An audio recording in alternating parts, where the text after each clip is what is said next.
Hello दोस्तों, स्वागत है आपका हमारे यूट्यूब चैनल गवर्नमेंट जॉब मंत्रालय। दोस्तों, आज 3 भर्ती आई है।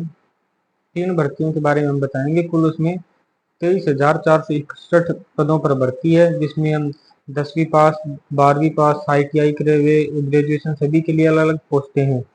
ये 3 भर्तियां जो हैं, जो DSSC की हैं, APL जो रेलवे की है, और SSC CGL की भर्ती है। इनमें सभी में अलग अलग पद हैं, अलग अलग कैटेगरी वाइज हमने डिफाइन किए हुए हैं। तो हम देखते हैं। सबसे पहले हम स्टार्ट करते हैं DSSC। DSSC रिक्वायरमेंट है वो डिफेंस सेक्टर। DSSC रिक्वायरमेंट 2026 में इस डिफेंस सेक्टर में सरकारी नौकरी का सपना देखने वाले युवाओं के लिए बड़ी खुशखबरी है। डिफेंस सर्विस स्टाफ कॉलेज, जो कि DSSC की फुल फॉर्म है, वेलिंगटन द्वारा ग्रुप सी के विभिन्न पदों पर भर्ती का नोटिफिकेशन जारी किया गया है। इस भर्ती के तहत LDC, MTS, नेटवर्क एडमिनिस्ट्रेशन समेत कई पदों पर कुल 78 भर्तियां हैं, और ये आवेदन की जो प्रक्रिया है ये ऑफलाइन रहेगी। इसमें पूरे भारत के लोग इसमें फॉर्म भर सकते हैं। एक कोई स्पेशल स्टेट के लिए नहीं है, ये सेंट्रल गवर्नमेंट की भर्ती है। तो पहले हम बात कर लेते हैं कि DSSC है क्या। डिफेंस सर्विस स्टाफ कॉलेज, जो भारत सरकार के एक रक्षा मंत्रालय के अंतर्गत आने वाली एक प्रतिष्ठित सैन्य प्रशिक्षण संस्था है। यह भारतीय सेना, नौसेना और वायुसेना के अधिकारियों को प्रशिक्षण प्रदान करती है। DSSC की स्थापना 1947 में हुई थी और इसका मुख्यालय वेलिंगटन, नीलगिरी, तमिलनाडु के अंदर स्थित है। अब हम बात करते हैं इसके रिक्वायरमेंट अपडेट की। जो लेटेस्ट अपडेट है वो defence service staff college DSSC Wellington, Tamil Nadu ने ग्रुप सी सिविलाइजेशन पोस्ट के लिए भर्ती प्रक्रिया शुरू की है। एम्प्लॉयमेंट न्यूज में प्रकाशित विज्ञापन के अनुसार उम्मीदवार को आवेदन फॉर्म ऑफलाइन माध्यम से निर्धारित पते पर भेजना है, जो कि हम आपको लिंक प्रोवाइड करेंगे डिस्क्रिप्शन में, और कमेंट बॉक्स में हम इसका लिंक प्रोवाइड कर देंगे। वहां से आप इसका आवेदन फॉर्म डाउनलोड कर सकते हो। ये आवेदन 23 मई से शुरू मानी जा रही है और आवेदन की अंतिम तिथि 12 जून 2026 रहेगी। अगर इसमें हम बात करें कि कौन कौन सी पोस्ट के लिए फॉर्म है, तो फर्स्ट इसमें लोअर डिवीजन क्लर्क LDC के 9 पोस्ट हैं। सिविलाइजेशन मोटर ड्राइवर के भी जिनके पास 10th पास है और ड्राइविंग लाइसेंस वैलिड, तो वो भी अप्लाई कर सकते हैं। उनकी भी 13 पोस्ट हैं। मल्टीटास्किंग स्टाफ के लिए भी 38 पोस्टें हैं, जिसमें 10th पास इसमें अप्लाई कर सकते हैं। और स्टेनोग्राफर ग्रेड सेकंड की 5 पोस्टें हैं। स्टेनोग्राफर ग्रेड की जो 5 पोस्ट हैं, उसके अंदर इससे स्टेनोग्राफर का जो सर्टिफिकेट है वो होना चाहिए और 12th पास होना चाहिए, तो वो ये फॉर्म लगा सकता है। सुपरविजन नेटवर्किंग के लिए भी एक पोस्ट है। इसके अलावा नेटवर्क एडमिनिस्ट्रेशन की 4 पोस्टें हैं। हार्डवेयर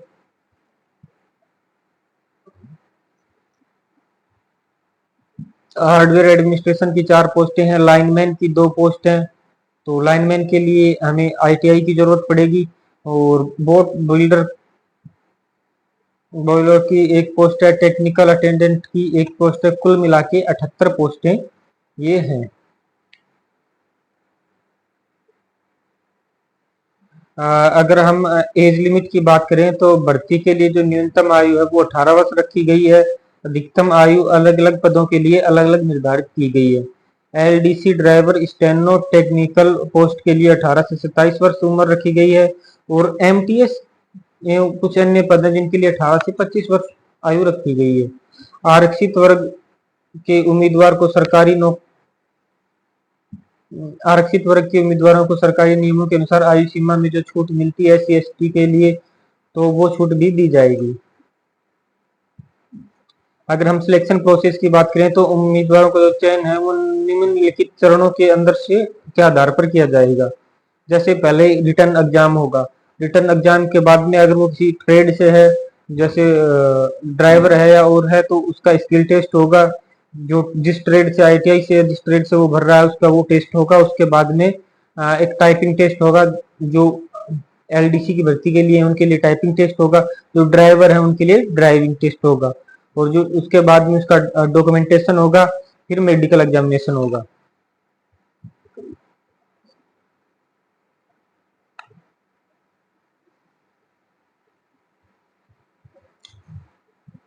तो ये थी डीएसएससी की भर्ती। डीएसएससी की भर्ती जो लगभग इन्हीं चरणों के अंदर से होके गुजरेगी।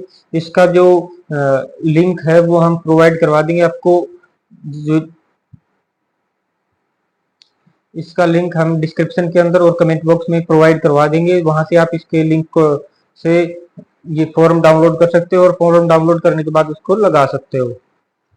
इससे अब हम अगली भर्ती के बारे में बात करते हैं, तो वो है railway ALP requirement 2026। Railway assistant loco pilot भर्ती 2026 की जो वैकेंसी आई है उसके बारे में हम बात करेंगे।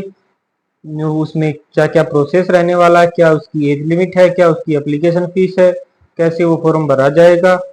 और अगर हमारी जानकारी आपको अच्छी लगे तो आप हमारे चैनल को सब्सक्राइब करें और आप वीडियो को लाइक करें और कमेंट में जरूर लिखें कि आपको ये वीडियो कैसा लगा है। आप जहां से देख रहे हैं उस स्टेट का नाम भी लिख सकते हैं आप, तो कमेंट कीजिए प्लीज। तो हम बात करते हैं रेलवे की। रेलवे एएलपी रिक्वायरमेंट 2026 की बात करते हैं। तो उसका जो रेलवे असिस्टेंट लेटेस्ट जो न्यूज है उसकी वो है रेलवे असिस्टेंट लोको पायलट भर्ती का 11,127 पदों पर नोटिफिकेशन जारी कर दिया गया है, जिसके लिए ऑनलाइन आवेदन जो 15 मई से स्टार्ट हो गए हैं और 14 जून 2026 तक इसके फॉर्म भरे जाएंगे। इसमें इच्छुक और योग्य अभ्यर्थी ऑनलाइन माध्यम से आवेदन फॉर्म भर सकते हैं। यह भर्ती संपूर्ण भारत के लिए निकाली गई है और अगर किसी को ये फॉर्म भरने में दिक्कत आ रही है तो हम इसका एक वीडियो अलग से डालेंगे जिसमें स्टेप बाय स्टेप हम बताएंगे कि ये फॉर्म कैसे भरना है। तो हमारा आप दूसरा वीडियो कल अपलोड हो जाएगा, तो वो भी आप देख सकते हैं। अगर हम इसकी एप्लीकेशन फीस की बात करें तो रेलवे असिस्टेंट जो लोको पायलट भर्ती के लिए आवेदन शुल्क सामान्य वर्ग है, जनरल और ओबीसी ईडब्ल्यूएस इनके लिए रखा गया है 500 रुपए, और जबकि SC ST व अन्य जो लोग हैं उनके लिए रखा गया है इसका 250 रुपए आवेदन शुल्क रखा गया है। अब हम इसकी बात करते हैं एज लिमिट की। तो जो railway ALP requirement 2026 age limit है, रेलवे असिस्टेंट लोको पायलट भर्ती के लिए आयु सीमा कम से कम 18 वर्ष होनी चाहिए, अधिकतम 30 वर्ष तक रख सकते हैं, अधिकतम 30 वर्ष तक रखी गई है। आयु की गणना 1 जुलाई 2026 के अनुसार की जाएगी। इसके अलावा जो SC ST के जो कैंडिडेट हैं उनके लिए जो छूट प्रोवाइड करती है गवर्नमेंट, वो छूट दी जाएगी।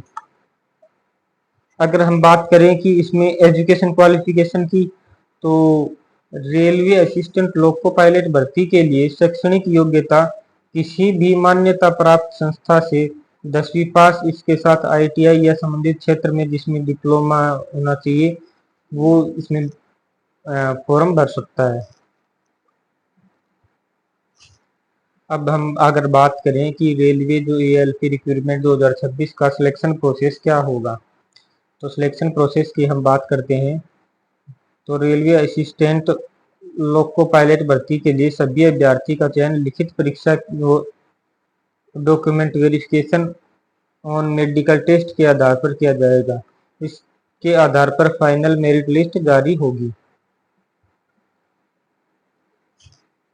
अब हम बात करते हैं कि इसको हमें अप्लाई कैसे करना है। तो जो रेलवे असिस्टेंट लोको पायलट भर्ती के लिए ऑनलाइन माध्यम से आवेदन फॉर्म भरना होगा, जिसके लिए नोटिफिकेशन पहले से जारी कर दिया गया है। सबसे पहले नोटिफिकेशन को अच्छे से डाउनलोड कर लें और संपूर्ण जानकारी अच्छे से पढ़ लें जो कि हमने आपको बता दी है। और फॉर्म भरने का जो प्रोसेस है वो भी हम स्टेप बाय स्टेप अलग से एक वीडियो डाल के उसमें आपको बता देंगे।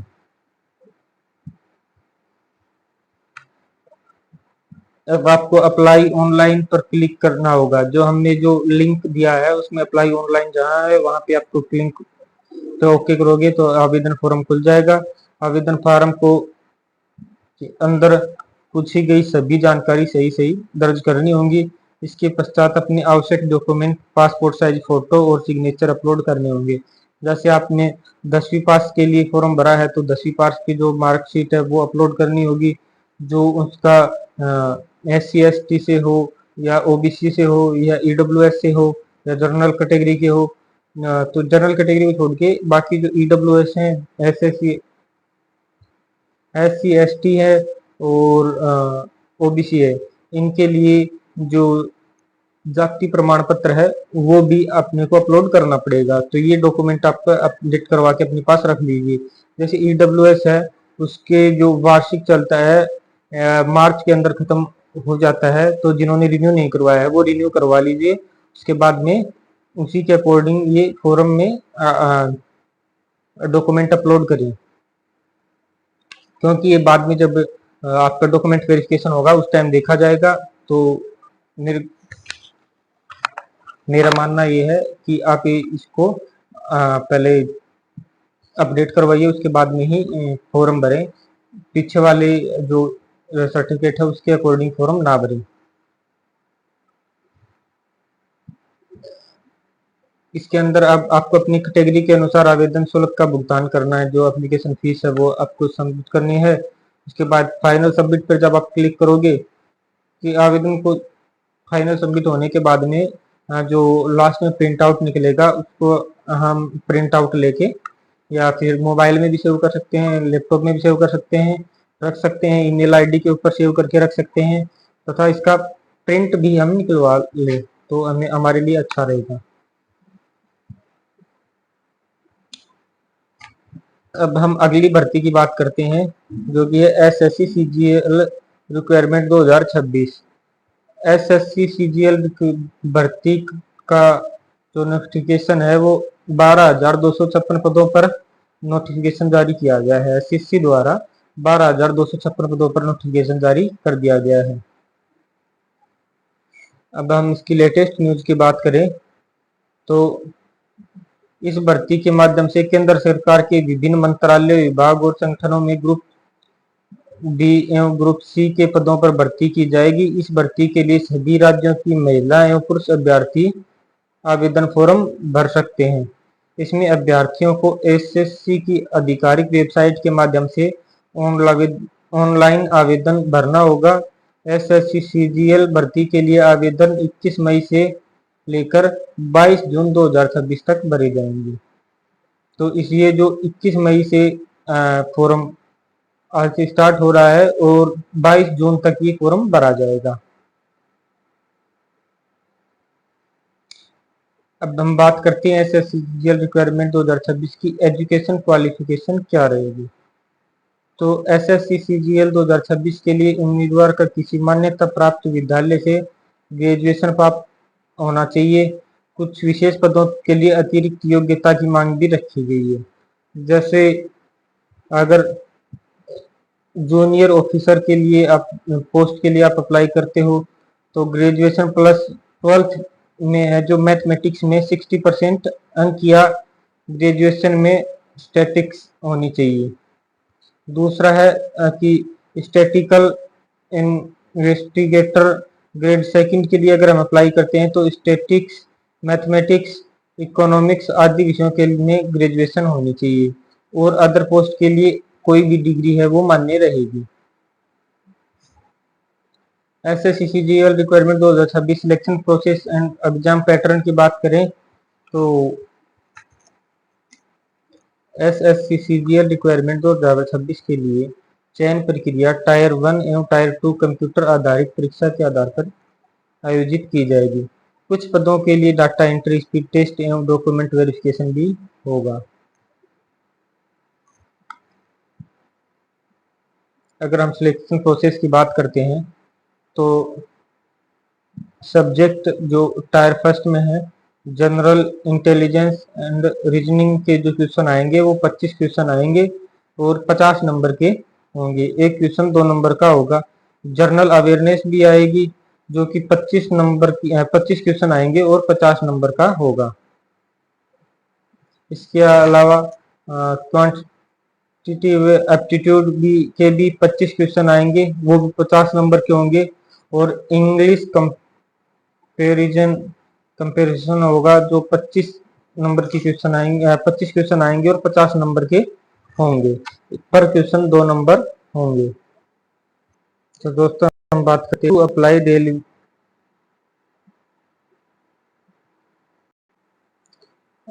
How to apply SSC CGL requirement 2026। तो एसएससी सीजीएल रिक्वायरमेंट 2026 के लिए आवेदन करने हेतु उम्मीदवार को एसएससी की आधिकारिक वेबसाइट पर जाना है। उसके बाद उसको वन टाइम रजिस्ट्रेशन जो ओटीआर है वो प्रक्रिया पूरी करनी होगी। उसके बाद में अब उम्मीदवार को एसएससी सीजीएल 2026 आवेदन जो अप्लाई फॉर्म होता है उसके ऊपर ऑप्शन आ जाएगा, उसके ऊपर क्लिक करना है, उसके ऊपर आवेदन फॉर्म पे क्लिक करना होगा और वो आवेदन फॉर्म भरना होगा। उसमें कुछ व्यक्तिगत जानकारी होगी, शैक्षणिक जानकारी होगी, जो शैक्षणिक योग्यता के बारे में पूछा गया है। इसके बाद में नेक्स्ट प्रोसेस करेंगे तो इसके अंदर परीक्षा केंद्र के बारे में पूछेंगे कि कौन से रीजन से आपको लगाना है, कौन से रीजन में आपको एग्जाम देना है, जैसे एनआर में देना, दिल्ली के अंदर देना है, गुड़गांव में देना है, आपको जयपुर में देना है या और किसी रीजन में देना है, तो वो सभी उसके अंदर दी जाएंगी। तो अगर आप भरोगे तो वो डिटेल कंप्लीट भरनी होगी। उसके बाद में इसको फाइनल सबमिट करना होगा। वो इसके बाद में उसके उम्मीदवार की जो फोटो है, जो आदमी फॉर्म भर रहा है उसकी फोटो अपलोड करनी पड़ेगी, उसके हस्ताक्षर अपलोड करने पड़ेंगे तथा लास्ट में उसमें जो एप्लीकेशन फीस रहेगी इसकी, वो एप्लीकेशन फीस जमा करवानी होगी। एप्लीकेशन फीस आप ऑनलाइन माध्यम से, डेबिट कार्ड से, क्रेडिट कार्ड से या फिर नेट बैंकिंग से या फिर यूपीआई क्यूआर स्कैनर से भी पेमेंट कर सकते हो। ये पेमेंट करने के बाद में हमें फाइनल सबमिट करना होगा और फाइनल सबमिट करके हम इसका प्रिंट आउट ले लेंगे और भविष्य के लिए इसको सुरक्षित रख लेंगे। जब हमारे एग्जाम होगी तो उस टाइम पे हम अपने जो रजिस्ट्रेशन नंबर वगैरह है, रजिस्ट्रेशन नंबर भूल ना जाए, तो उसके अंदर रजिस्ट्रेशन नंबर भी आता है। और रजिस्ट्रेशन नंबर के अलावा इसके अंदर जो हम पासवर्ड बनाते हैं वो पासवर्ड भी अगर हम लिख लेंगे, उसके पीछे लिख लेना चाहिए, जिससे कि वो बाद में जब एडमिट कार्ड आए तो उस टाइम पे हम इसको ओपन कर सकें।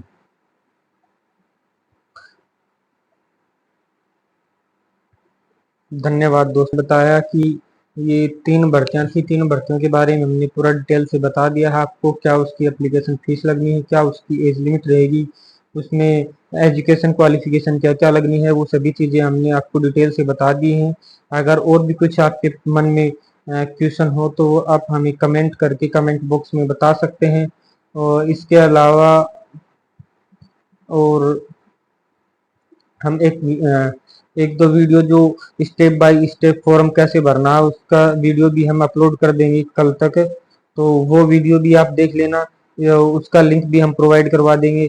और ये जितने फॉर्म है उनका लिंक भी हम डिस्क्रिप्शन के अंदर प्रोवाइड करवा देंगे, तो वो फॉर्म भी आप भर लेना। और नहीं भर पाओ तो स्टेप बाय स्टेप प्रोसेस देख के उसके बाद में फॉर्म भर लेना। और हमारी जानकारी अच्छी लगी हो आपको तो आप हमारे यूट्यूब चैनल को सब्सक्राइब करें और वीडियो को लाइक करें और कमेंट बॉक्स में अपना कमेंट जरूर छोड़ें। और हो सके अगर आपके किसी दोस्त को हमारे इस पोस्ट की ज़रूरत है तो आप शेयर भी करें, हमारा ये वीडियो जरूर से जरूर शेयर करें। धन्यवाद दोस्तों।